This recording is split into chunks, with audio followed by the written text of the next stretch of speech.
Je voudrais lire avec vous ce matin dans les Actes des Apôtres, au chapitre 8 et au verset 26. Actes des Apôtres, chapitre 8, verset 26. Un ange du Seigneur, s'adressant à Philippe, lui dit : « Lève-toi et va du côté du Midi sur le chemin qui descend de Jérusalem à Gaza, celui qui est désert. » Il se leva et partit, et voici un Éthiopien, un eunuque, ministre de Candace, reine d'Éthiopie, et surintendant de tous ses trésors, venu à Jérusalem pour adorer, s'en retournait, assis sur son char, et lisait le prophète Ésaïe. L'Esprit, c'est-à-dire le Saint-Esprit, dit à Philippe : « Avance et approche-toi de ce char. » Philippe accourut et entendit l'Éthiopien qui lisait le prophète Ésaïe. Il lui dit : « Comprends-tu ce que tu lis ? » Il répondit : « Comment le pourrais-je si quelqu'un ne me guide ?» Et il invita Philippe à monter et à s'asseoir avec lui. Le passage de l'Écriture qu'il lisait était celui-ci. Il a été mené comme une brebis à la boucherie, et comme un agneau muet devant celui qui le tond. Il n'a point ouvert la bouche. Dans son humiliation, son jugement a été levé. Et sa postérité, qui la dépeindra ? Car sa vie a été retranchée de la terre. L'eunuque dit à Philippe : « Je te prie, de qui le prophète parle-t-il ainsi ? Est-ce de lui-même ou de quelque autre ?» Alors Philippe, ouvrant la bouche et commençant par ce passage, lui annonça la bonne nouvelle de Jésus.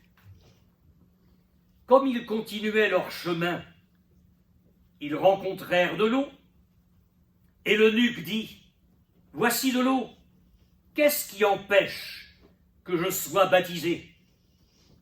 Philippe dit : « Si tu crois de tout ton cœur, cela est possible. » L'eunuque répondit : « Je crois que Jésus-Christ est le Fils de Dieu. » Il fit arrêter le char. Philippe et l'eunuque descendirent tous deux dans l'eau, et Philippe baptisa l'eunuque. Quand ils furent sortis de l'eau, l'Esprit du Seigneur enleva Philippe, et l'eunuque ne le vit plus. Tandis que, joyeux, il poursuivait sa route, Philippe se trouva dans Azote, d'où il alla jusqu'à Césarée, en évangélisant toutes les villes par lesquelles il passait. Amen. Amen. Je voudrais vous parler encore ce matin du rôle de la personne et du ministère du Saint-Esprit dans l'évangélisation personnelle, dans l'évangélisation d'une église locale et dans l'évangélisation mondiale. Nous avons déjà remarqué, souligné, que le Saint-Esprit a été envoyé pour rendre témoignage de Jésus. C'est Jésus lui-même qui l'avait annoncé : « Il rendra témoignage de moi ». Le Saint-Esprit a pour rôle de glorifier Jésus. Jésus avait dit : « Il me glorifiera ». Le Saint-Esprit a été envoyé pour convaincre le monde. Il convainc de péché, de justice et de jugement. Nous avons souligné aussi que le Saint-Esprit communique la puissance aux serviteurs de Dieu pour la proclamation de l'Évangile. Nous avons cité quelques textes des apôtres à ce sujet. Nous avons aussi noté que le Saint-Esprit confirme le message de l'Évangile par des guérisons, par des miracles et par des prodiges. Et puis, nous avons souligné enfin que le Saint-Esprit communique la puissance aux enfants de Dieu, à chacun de nous, pour rendre témoignage.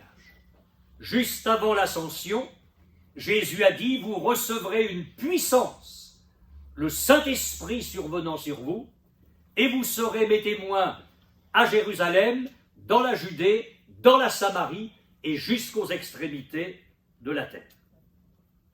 Ce matin, j'aimerais aller un peu plus loin, explorer la parole de Dieu avec vous, pour découvrir que le Saint-Esprit donne des directions particulières dans l'évangélisation. Alors certes, nous sommes appelés à évangéliser ceux et celles que nous pourrons rencontrer et nous pourrons saisir toutes les occasions, favorables ou non, mais appuyé sur la parole de Dieu, je suis pleinement persuadé que le Saint-Esprit, à certains moments, donne des directions particulières pour évangéliser. En ce qui concerne les Juifs et les Samaritains, avez-vous remarqué que le Seigneur Jésus avait commencé à faire une brèche dans ce domaine-là? Jésus avait dit qu'il était venu pour les brebis perdues de la maison d'Israël. Et l'on sait par la parole de Dieu qu'il n'y avait pas de relation entre les Juifs et les Samaritains, qui étaient considérés comme des sans-mêlés, et les Juifs considéraient les Samaritains avec mépris. Ce n'est pas pour rien qu'on a traité Jésus de Samaritain. C'était une injure. Or, un certain midi, Jésus, fatigué du voyage, s'assied au bord d'un puits. C'est midi. Une femme arrive pour puiser de l'eau, une Samaritaine. Jésus lui dit, « Donne-moi à boire ». Et immédiatement, cette femme réagit. Elle ne sait pas qui est cet homme, mais elle sait au moins que c'est un juif. Et elle dit à Jésus, sans savoir que c'est Jésus, « Comment toi qui es juif, me demandes-tu à boire à moi, qui suis une femme samaritaine ?» Vous connaissez votre Bible, vous connaissez la suite du récit. Jésus dévoile la vie de cette femme, il se révèle à elle comme le Christ, le Fils de Dieu qui devait venir dans le monde pour sauver. La vie de cette femme est bouleversée, elle rentre au village et elle dit « Mais venez voir un homme qui m'a dit tout ce que j'ai fait ». Ce témoignage-là a réussi déjà à percuter bien des cœurs dans le village des Samaritains. Mais eux viennent vers Jésus et lui demandent de rester là. Il reste 2 jours.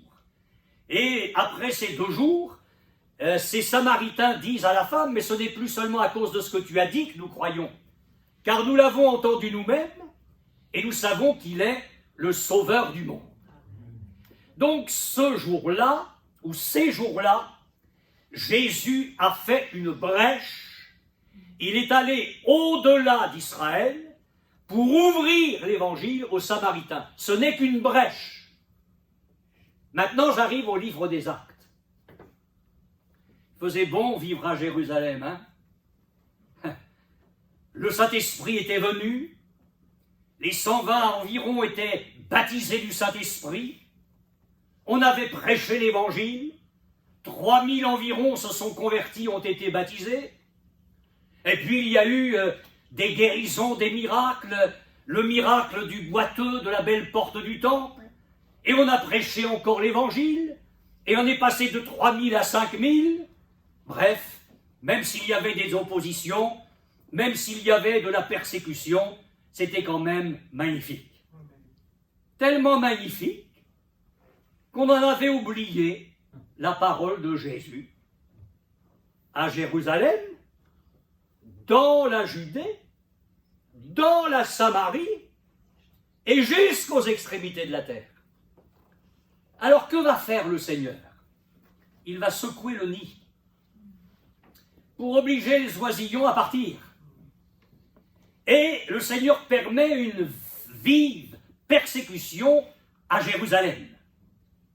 Étienne mourra lapidé. Mais au-delà d'Étienne, c'est toute l'Église qui va être persécutée. Alors les gens vont commencer à quitter Jérusalem, sauf le collège apostolique, et ils vont remonter tranquillement vers le nord. Judée, Samarie. Et la brèche que Jésus avait faite au bord du puits de Sichar va s'ouvrir largement par l'action puissante de Dieu. Philippe, rempli du Saint-Esprit, prêche Jésus. Guérison, miracle, délivrance de possédés, et les gens finissent par croire dans le message annoncé par Philippe en voyant les actes miraculeux du Seigneur. Hommes et femmes se font baptiser, une église est née en Samarie. Le collège apostolique de Jérusalem, apprenant cela, envoie Pierre et Jean pour que ces nouveaux convertis soient baptisés du Saint-Esprit. Ils n'ont pas attendu 15 ans pour que ces nouveaux convertis et baptisés d'eau soient baptisés du Saint-Esprit. Aussitôt, ils ont envoyé Pierre et Jean. Arrivés là-bas, ils imposent les mains aux nouveaux convertis et ils sont baptisés du Saint-Esprit. La brèche a été faite au niveau de la Samarie. Et Dieu va sortir un évangéliste d'un réveil, parce qu'au fond c'est ça, d'un réveil en Samarie pour une âme, une. Et je vous parle bien ce matin du rôle du Saint-Esprit qui donne des directions particulières. Un ange s'adresse à Philippe et lui dit, tu pars de là et tu vas sur le chemin qui descend de Jérusalem à Gaza. C'est tout ce qu'il a comme feuille de route. Il en connaît, il ne sait rien d'autre.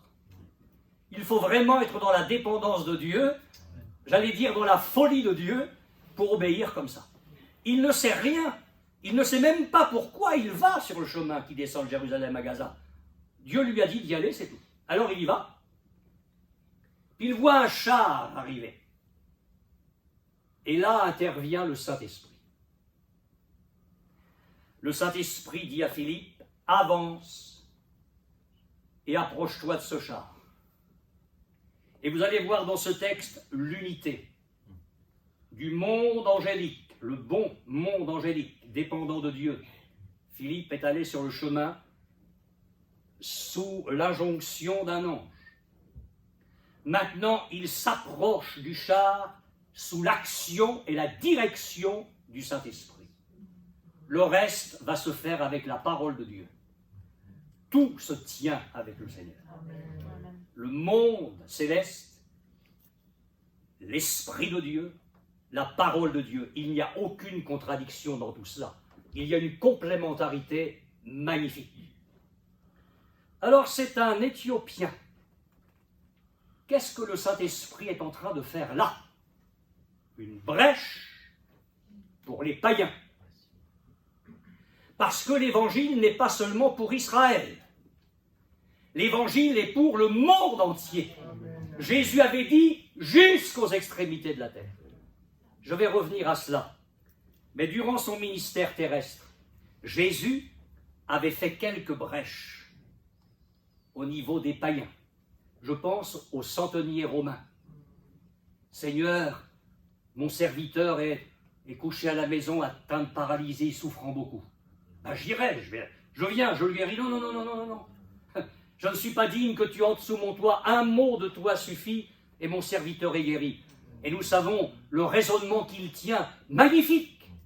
Et Jésus admire la foi de ce païen, représentant de Rome, représentant l'occupant sur une terre occupée. Jésus admire sa foi.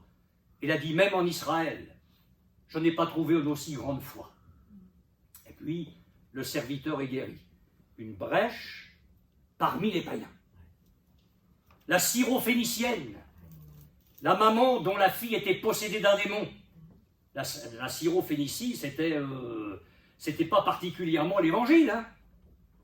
C'était le milieu païen idolâtre au possible. Mais elle a un problème grave dans sa vie, dans son caractère de mère, dans ses sentiments de mère. Sa fille est possédée d'un démon.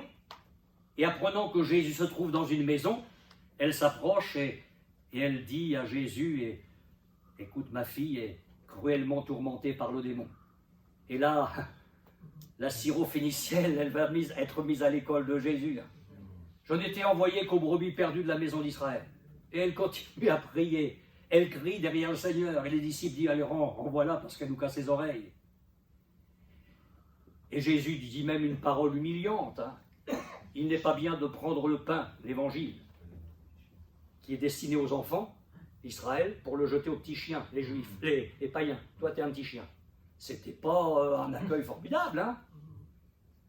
Mais elle passe par-dessus tout ça. Jésus est en train de tester sa foi, de tester les profondeurs de son cœur. Et elle a une parole magnifique. Oui, mais les petits chiens, s'ils ont un petit peu de jugeote, elle n'a pas dit ça, c'est moi qui l'ajoute. Hein.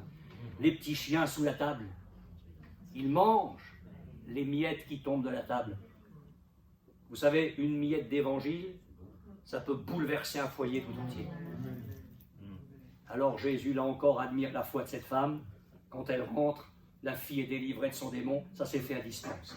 Jésus a fait des brèches. Et le Saint-Esprit, parce que c'est mon message de ce matin, dans son action d'évangélisation mondiale, planétaire, mais locale, donne des directions. Philippe, approche-toi de ce char. Alors, il va y avoir communion entre deux ministres, ministre des Finances de la reine Candace et ministre d'Évangile. Et le ministre est invité à monter dans la voiture du ministre de la reine Candace. Et là, on l'a lu, cet homme ne comprend pas le texte d'Ésaïe, mais l'évangéliste lui dit, mais il s'agit du Christ, du Messie promis, et il lui prêche l'évangile. L'eunuque est baptisé d'eau, sauvé par la grâce de Dieu. Il rentre dans son pays. Après, c'est le chapitre 9 des Actes. On ne sait pas ce qui s'est passé en Éthiopie. Vous savez ce qui s'est passé en Éthiopie? Moi, je vais vous le dire. C'est que le travail s'est fait par le moyen de cet homme. Pensez bien qu'un ministre de la reine, et c'est pour ça que j'ai bien écouté la prière de Moïse ce matin, parce qu'on va parler de ces choses-là le vendredi soir, nous avons raison de prier pour que l'évangile atteigne les hautes sphères. Oui, moi j'ai dit amen à ta prière, parce que il y avait des gens de la maison de César qui étaient convertis au Seigneur. Manaën, on va lire le texte si on a le temps dans quelques instants, Manaën, qui était un docteur de la parole de Dieu, avait été élevé avec Hérode le tétrarque. Le Seigneur atteint les plus hautes sphères. Et je crois que par cet homme, une brèche magnifique s'est faite au milieu des païens. Une brèche qui va se poursuivre. Parce que nous arrivons au chapitre 10 des Actes. Et on sent que, au fur et à mesure que l'histoire de l'Église primitive se déroule, Dieu change de braquet, il change de vitesse, ça va de plus en plus fort. On sent que le torrent de l'évangélisation s'élargit, devient de plus en plus puissant. Il y a à Césarée un centenier romain. Bon, il n'est pas sauvé, notez bien ça, hein. Il n'est pas sauvé, mais il prie le Seigneur, pas ses idoles romaines, il prie le Seigneur de tout son cœur, il fait des aumônes au peuple, il est très sincère, il a même influencé son entourage, il y a un soldat pieux attaché à sa personne. Et puis, alors qu'il est en prière, un ange lui apparaît. Vous vous rendez compte, vous marchez avec le Seigneur, certains ici depuis des années, des dizaines d'années, vous n'avez jamais vu un ange. Lui, païen, il en a vu un. C'est presque pour exciter notre jalousie, ça. Hein. Un ange lui apparaît et lui dit, tu vas faire venir Pierre, l'apôtre, il est à Joppé, chez un corroyeur nommé Simon, et il va te dire des choses par lesquelles tu vas être sauvé. Alors cet homme envoie 3 personnes vers l'apôtre Pierre. Et le lendemain, parce qu'il faut le temps de faire le trajet, Pierre est sur le toit de la maison, il a faim, il demande qu'on lui prépare à manger.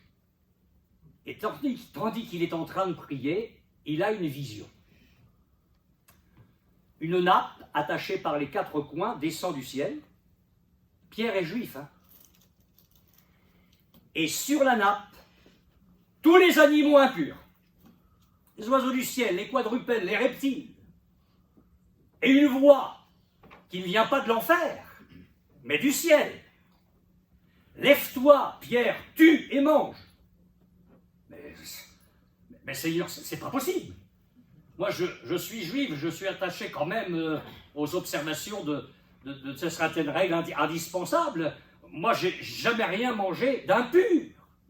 Aucun animal impur n'est entré dans ma bouche.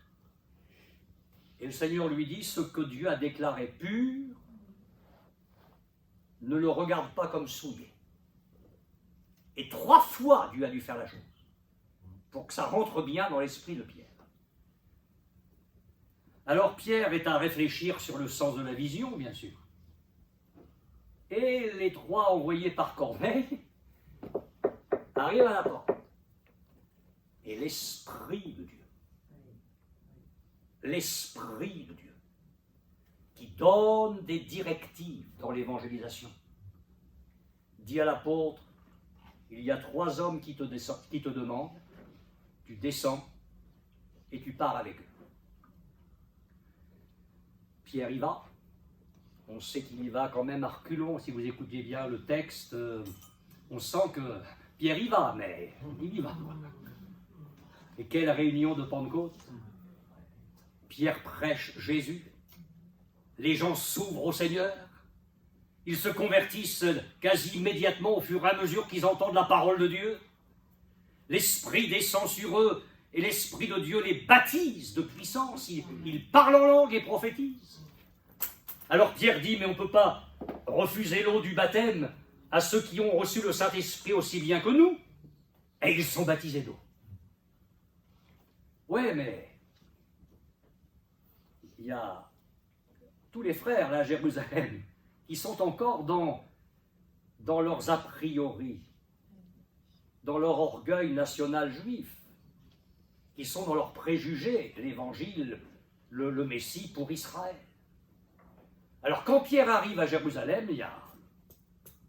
Oui, qu'est-ce qui se passe? Tu es allé chez des païens? Tu es entré dans leur maison? Tu as mangé avec eux? Alors Pierre a dit, attends, calmez-vous, on va tout reprendre au début. Hein. Et Pierre leur explique les choses, comment les choses se sont passées. Qu'est-ce qui s'est passé? Dans le chapitre 10 des Actes, les brèches qui ont été faites par Jésus, qui se sont poursuivies par le Saint-Esprit avec l'eunuque éthiopien, sont en train de s'ouvrir fortement là. Parce que le chapitre 10 des Actes, mes frères et sœurs, c'est une plaque tournante dans l'évangélisation mondiale. Là, par le Saint-Esprit, Dieu parle fort et il montre que le salut n'est pas seulement pour Israël, mais qu'il est pour le monde entier. Et il fallait bien cette directive du Saint-Esprit pour que les choses se fassent. Jamais un apôtre Pierre de lui-même ne serait allé chez Corneille. Ni Jean, ni Jacques, aucun n'y serait allé. Ils étaient enfermés dans leurs préjugés. Alors le sens de la vision, c'est quoi? C'est que, essayez bien de comprendre ce que je vais dire, c'est que pour le Seigneur, aucun être humain n'est impur. Je veux dire, je ne comprends pas. Ils ont tous besoin de se repentir. Je parle dans le plan d'amour de Dieu. Je ne dis pas que les êtres humains sont sans péché. Je dis qu'ils sont purs dans le sens où tout être humain a le droit au salut. Amen. Alors il va falloir faire tomber nos préjugés, mes frères et sœurs. Parce que si nous voulons vraiment que Dieu bénisse, il va bénir. Mais il y a des choses qui vont tomber dans nos cœurs. La prostituée est pure aux yeux de Dieu. Bien sûr, son péché est une abomination. Ce que je veux dire, c'est que Dieu l'aime pour la sauver. Le drogué, le paumé, le violent, l'être humain le plus misérable, celui qui frappe son épouse, celui qui martyrise ses enfants et qui va venir ici, ou dans une salle plus grande, parce qu'on ne va pas rester indéfiniment ici. Tous ceux-là, mes frères et sœurs, sont purs. Ils ont besoin d'être lavés dans le sang de Jésus de toutes leurs souillures, mais pour ce qui est de la volonté de Dieu de les sauver, ils sont purs. Et je me dis, et je te dis, mon frère, ma sœur, ne regarde pas comme impur ce que Dieu lui considère comme pur. Il faut que l'Église ait un cœur largement ouvert et que nous soyons prêts à accueillir n'importe qui, parce que n'importe qui a le droit au salut de Dieu. N'importe qui est aimé de Dieu et nous n'avons pas le droit d'être en dessous de l'amour de Dieu. Si Dieu aime, le Saint-Esprit nous donne l'ordre d'aimer. Si le Saint-Esprit accueille, il nous demande aussi d'accueillir, nous, de sa part. Mais comment cet homme accueille des publicains, des gens de mauvaise vie, il mange avec eux? Ben oui, il est venu pour ça. Ce ne sont pas les bien portants qui ont besoin de médecins, mais les malades. Alors oui, dans ce chapitre 10 des Actes, il y a une formidable action du Saint-Esprit. Si vous me supportez encore quelques minutes, on va aller un tout petit peu plus loin au chapitre 13 des Actes. Chapitre 13, et je finis avec ça, verset 1er. Il y avait dans l'église d'Antioche, alors là on est tout au nord, on a obéi au Seigneur, on est allé jusqu'au nord. Des prophètes et des docteurs.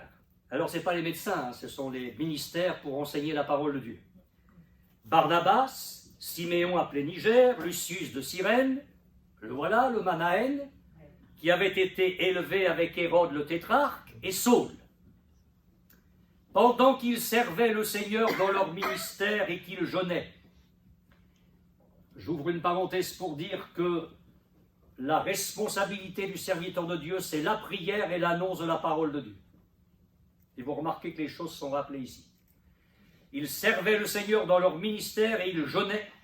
Le Saint-Esprit dit. Ils sont en train de prier, de jeûner, et là le Saint-Esprit exerce sa souveraineté, sa direction, il a son mot à dire. Mettez-moi à part Barnabas et Saul pour l'œuvre à laquelle je les ai appelés. Et je m'adresse à vous, et je m'adresse à ceux qui m'écoutent et qui verront ce message et l'écouteront par le biais du site. Nous ne croyons pas que le Saint-Esprit soit une puissance. Il communique de la puissance. Mais si nous voulons la preuve que le Saint-Esprit est une personne, qui plus est, il est Dieu, ce texte-là nous suffirait.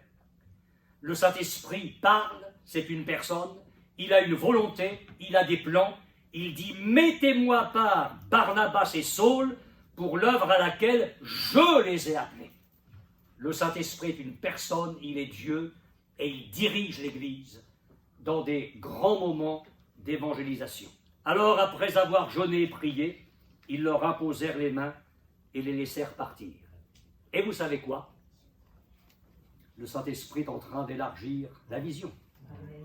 Premier voyage missionnaire de l'apôtre Paul. Il y en aura 2 autres. L'évangile va aller jusqu'en Europe. Alors, je résume. Il faut lire, et je vous invite à le faire chez vous. Vous lisez la suite dans les chapitres suivants. Antioche de Pisidie. Des gens veulent se convertir au Seigneur, magnifique. Puis il y aura Icône, il y aura Lystre, il y aura Derbe, il y aura la Syrie et la Cilicie. Le Seigneur ouvre la voie. Le Saint-Esprit a dit, mettez-moi à part. Et là, des églises vont être fondées. Il y aura des miracles extraordinaires, paralytiques, des aveugles, des gens de toutes sortes. Les possédés vont être délivrés de leurs démons et des églises vont être établies. Dans le second voyage missionnaire, au chapitre 16, nous lisons verset 5. Parce que l'apôtre Paul a voulu repartir, et c'est normal, visiter les églises qu'il avait fondées avec la grâce de Dieu pour voir dans quel état les frères étaient. Alors il y a un deuxième voyage missionnaire, mais qui va être beaucoup plus vaste sur le plan géographique. On va aller beaucoup plus loin. Si vous avez des cartes à la fin de votre Bible et qu'on vous présente les voyages missionnaires, vous regarderez le deuxième voyage missionnaire, il est beaucoup plus important géographiquement que le premier. Mais on lit au verset 5. Les églises se fortifiaient dans la foi et augmentaient en nombre de jour en jour. Et c'est normal, les apôtres étaient des gens sensés, ils avaient un programme missionnaire, ils n'allaient pas comme ça à l'aveuglette, à l'aventure. On avait établi des programmes, on savait où on allait, c'était sensé. Il n'y avait rien de mal là-dedans, au contraire. Mais le Saint-Esprit a son mot à dire. Ayant été empêchés, non pas par le diable. Faire attention parfois dans nos vies. Il y a des chrétiens qui voient le diable partout. Mais il y a des empêchements qui viennent du Saint-Esprit. Il y a des moments où on ne peut pas faire certaines choses, non pas parce que le diable nous barre la route, mais parce que le Seigneur a quelque chose à nous dire. Ayant été empêchés par le Saint-Esprit d'annoncer la parole dans l'Asie, oh ben alors Seigneur, on ne comprend plus là. C'est le Saint-Esprit qui nous empêche d'annoncer la parole. Ils traversèrent la Phrygie et le pays de Galatie. Arrivés près de la Mésie, ils se disposaient à entrer en Bithynie. Bon ben on va aller là. Puisque le Saint-Esprit ne nous a pas permis d'aller là, on va aller là. Mais l'Esprit de Jésus ne le leur permit pas. Vous auriez été dans l'équipe missionnaire. Quelle aurait été votre réaction? Est-ce qu'on est appelé? Je ne comprends pas, c'est sûr, hein, mais oui. Est-ce qu'on est appelé? Est-ce qu'on s'est trompé au départ? Est-ce qu'on a bien eu une parole de Dieu? Mais qu'est-ce qui se passe? Il n'y a rien qui va. On était bien partis, puis d'un seul coup, pas des empêchements partout. Ils franchirent alors la Mysie, verset 8, et descendirent à Troas. Et le Saint-Esprit va continuer à dire son mot. Pendant la nuit, Paul eut une vision. Un Macédonien lui apparut et lui fit cette prière, « Passe en Macédoine, secours-nous ». C'est comme si le Saint-Esprit avait dit, « C'est là que je te veux, c'est là que je vous veux. Vous aviez un programme, c'est normal, c'est très bien, mais moi j'ai autre chose à vous confier. Il y a un autre plan décidé dans le ciel, dans le trône de Dieu. » Après cette vision de Paul, nous cherchâmes aussitôt à nous rendre en Macédoine, concluant que le Seigneur nous appelait à y annoncer la bonne nouvelle. Et ils y vont. Ils arrivent à Philippe, parce qu'ils sont intelligents, hein, ils choisissent un point important. Ils ne vont pas dans un tout petit bled, ils choisissent Philippe, qui est le district d'une colonie romaine. Et puis le jour du sabbat, ils s'approchent d'une rivière, ils voient là quelques femmes réunies pour prier. Et Paul prêche l'évangile. Et il va y avoir la première convertie d'Europe. Une marchande de pourpre, Lydie. Elle écoute parler Paul, et pendant que... Et c'est pour ça qu'il faut que nous soyons remplis du Saint-Esprit, parce qu'il y a des choses que seul Dieu peut faire. Pendant que Paul parle, le Saint-Esprit ouvre le cœur de cette femme. La conversion, c'est une opération à cœur ouvert. Le Saint-Esprit ouvre le cœur de cette femme. La version seconde dit pour qu'elle soit attentive à ce que disait Paul, mais le texte grec dit pour qu'elle s'attache à ce que disait Paul. Elle se convertit, elle est baptisée avec tous les membres de sa famille.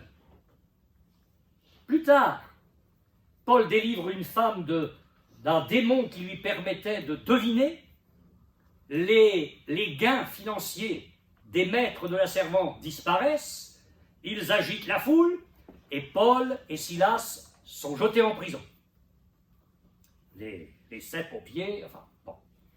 Ils prient, ils chantent les louanges de Dieu dans la nuit, tremblement de terre, juste ce qu'il faut sur l'échelle de Richter, rien ne s'écroule, mais les portes s'ouvrent, toutes les portes s'ouvrent, les liens de tous les prisonniers sont rompus, et au miracle, aucun d'eux s'en va.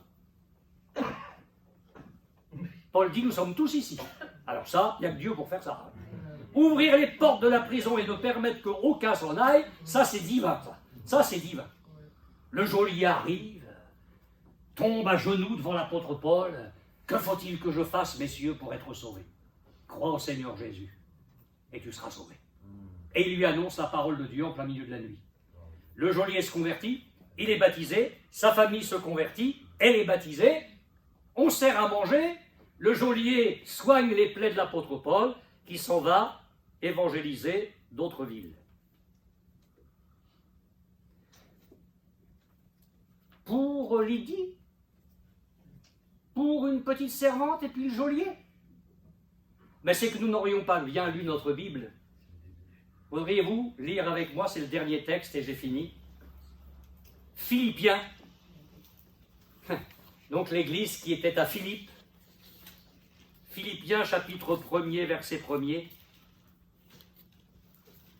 Paul et Timothée, serviteurs de Jésus-Christ, à tous les saints en Jésus-Christ qui sont à Philippe. Alléluia! Ça ne s'est pas arrêté à Lydie, ni à cette servante délivrée de son démon, ni au geôlier de Philippe, avec sa famille. Il y a une œuvre de Dieu qui s'est développée et Paul ose écrire à tous les saints qui sont à Philippe. Et attention, une église qui s'est développée et qui est structurée, il va y avoir des anciens pour paître cette église-là, et des diacres, aux évêques et aux diacres. Que la grâce et la paix de Dieu, que la paix, vous soit donnée de la part de Dieu notre Père et du Seigneur Jésus-Christ. Nous allons évangéliser, mes frères et les sœurs, d'une façon rationnelle, sage, intelligente. Mais je vous supplie de prier le Seigneur afin qu'il y ait pour vous, pour moi, pour nous, des directions particulières du Saint-Esprit. Il se peut qu'une église soit découragée et aurait envie de dire, par exemple, comme Pierre, au matin d'une certaine pêche, nous avons travaillé toute la nuit sans rien prendre. Ouais, mais le Seigneur, il sait où sont les bancs de poissons. Lui, il le sait. Sous l'eau, tu ne peux rien savoir, mais lui, c'est tout. Jetez le filet du côté droit de la barque. Enfin, on a travaillé, on a évangélisé, on a fait du porte-à-porte, on a jeté le filet du côté droit. Alors Pierre le jette sur la parole de Jésus, vous connaissez la suite. Pour faire court, je vais vous lire ce que j'ai noté sur ma feuille en conclusion. Il est nécessaire, il est indispensable que l'Église de Jésus-Christ soit constituée de membres baptisés dans le Saint-Esprit. Pour que chacun de nous soit une véritable torche enflammée pour le Seigneur. Le Saint-Esprit, nous l'avons chanté en disant « Brûle, brûle, flamme ardente ». Le Saint-Esprit brûlera l'égoïsme. Il brûlera l'indifférence, les devoirs religieux, la froideur, la contrainte, le train-train, les habitudes dans lesquelles nous nous sommes embourbés, mes frères et sœurs. Moi, le premier, il va falloir sortir de tout ça. Et que le Saint-Esprit soit souverain dans mon ministère, dans votre vie, dans notre vie d'Église. Les premiers chrétiens, nous le verrons, allaient vers les autres en brûlant du feu de l'Esprit. Il est nécessaire que les hommes de Dieu soient remplis du Saint-Esprit. Je ne reviens pas sur les paroles de Jésus avant l'ascension. Comprenons aussi la nécessité de la souveraineté du Saint-Esprit dans la vie de l'Église. Zorobabel et ceux qui étaient avec lui étaient chargés de reconstruire le temple. Dans une période difficile, il a rencontré l'opposition des Mèdes et des Perses. Et l'œuvre de Dieu ne se fera pas facilement, mes frères et sœurs. Il y aura des difficultés. Mais qu'est-ce que c'est pour Dieu? Et le Seigneur a fortifié l'esprit de Zorobabel. Zorobabel, ce n'est ni par la puissance, ni par la force, mais c'est par mon esprit. Jésus a dit, c'est l'esprit qui vivifie. La chair ne sert de rien.